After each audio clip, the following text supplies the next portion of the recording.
So a simplistic way of looking at this dispute is that players want changes made to the economics of baseball, while owners want to keep the status quo. What do you think the players see as broken? Well, the player salaries over the last 4 or 5 years have actually declined by 4 or 5%. And at the same time, franchise values, sponsorship revenue, TV revenue has gone up. So I think they probably want to recalibrate that situation.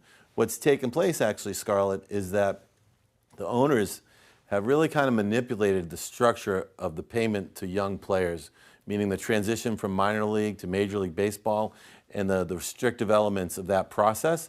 And they've actually been able to bring the cost down. That, plus analytics and being more efficient in spending and targeting players, has resulted for young players a real decrease. Of course, you're hearing about all these big deals with the veteran players. They're being paid well, where the problem is with the young to middle players. So isn't this a problem in minor league baseball more than it is in Major League Baseball? No, because that's okay, but it's a transition from minor league to Major League and sending guys back to the minors that has really kept the prices down of the young players. So they want some modifications and restrictions left in terms of how fast people can be unrestricted versus restricted. Okay, so no business of baseball can be done right now during this work stoppage. But they do have some time, right? Because spring training doesn't begin until early next year. So there's a couple of weeks or maybe a couple of months to get things going. Does that lack of urgency favor one side or the other? Well, I think all these things are going to come down to a lot of time pressure. I do think it was a good move by the league to lock out, because I think what it's going to do is put pressure to negotiate. And I'm sure what the league and the players want to do is get this resolved before games are not played and there really is a work stoppage. So I think this is an attempt, as Major League Baseball Manfred said, to accelerate the negotiation process. It will be a tough and contentious process, but these things typically kind of go down to the last minute. Got it. There's a distinction, by the way, between a lockout and a strike. A lockout is when management, which is owners in this case, initiate the work stoppage, and a strike is when labor, the players here, decide that they're not going to work. How does that change how we, the public, thinks about who's to blame here? Yeah, I think it leaves a bad taste in everyone's mouth to begin with, right? And if you go back to 1994, when there was the last work stoppage, it took 10 years. That was a player strike, right? Yes, that was 10 years to get back to the attendance. So again, this isn't a winning situation for players or owners. You want to get this done as quick as you can. And I think the lockout is an attempt to bring people to the table. We'll see if it works. Okay. One argument that I keep hearing Major League Baseball owners make is that the players have the best deal in pro sports. They kind of bring that point up over and over again. Does that even really matter? Because the players don't straddle different leagues. They play one sport, and that's baseball. So they're comparing it to what they think it should be or what it could be or what it might once have been, not comparing it to what football players have or what hockey players or basketball players have. Right. If I was a Major League Baseball player, I'd say I'm the only guys that do 162 games, and I have the longest season in sport. So you're right. Every sport is slightly different. And again, what the problem right now is the inequity between the established players. They're making a lot of money, but everybody else is kind of lagging behind. That's interesting then. Is there a lot of unity within the Players Association then? Well, that'll be part of the process of, am I thinking of myself? Am I thinking about the lower scale players, or am I thinking about the superstars? And that's always a tension point with every labor deal. What is Max Scherzer thinking about? Because he's a pitcher, free agent, made a big signing with the New York Mets just days before the lockout began.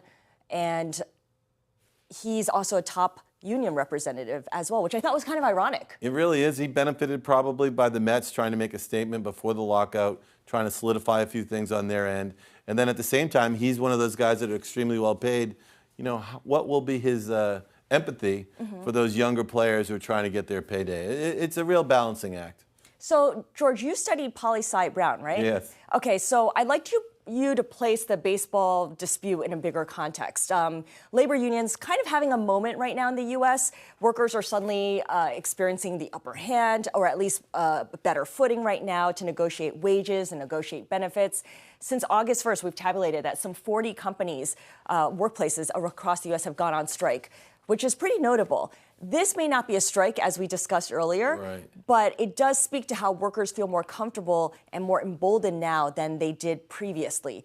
How do you think the momentum behind organized labor is feeding into what's happening in baseball right now? I'm not quite sure, because I think it's hard to see people strike or complain about the money these people are making. So I'm not sure that really relates to the average person. I will say myself, though, when I did a little research on the topic, it is stunning that the actual revenues for players have gone down over the last 4 or 5 years, and the numbers have really gone up for the owners. So I really do think an average person looking on saying, hey, if the owners are making more, the franchises are making more, the players should actually make more. So it really does look from the outside looking in that an adjustment, a more equitable adjustment needs to be made. And is that something the owners are willing to do? Well, we'll see. I'm sure the owners like where they are, so I'm sure they're going to probably give a little. And the question was, how much will they give, and how much can the players get, and where does that all net down? And these are contentious negotiations. I mean, Major League Baseball players and the owners, it's contentious. They battle,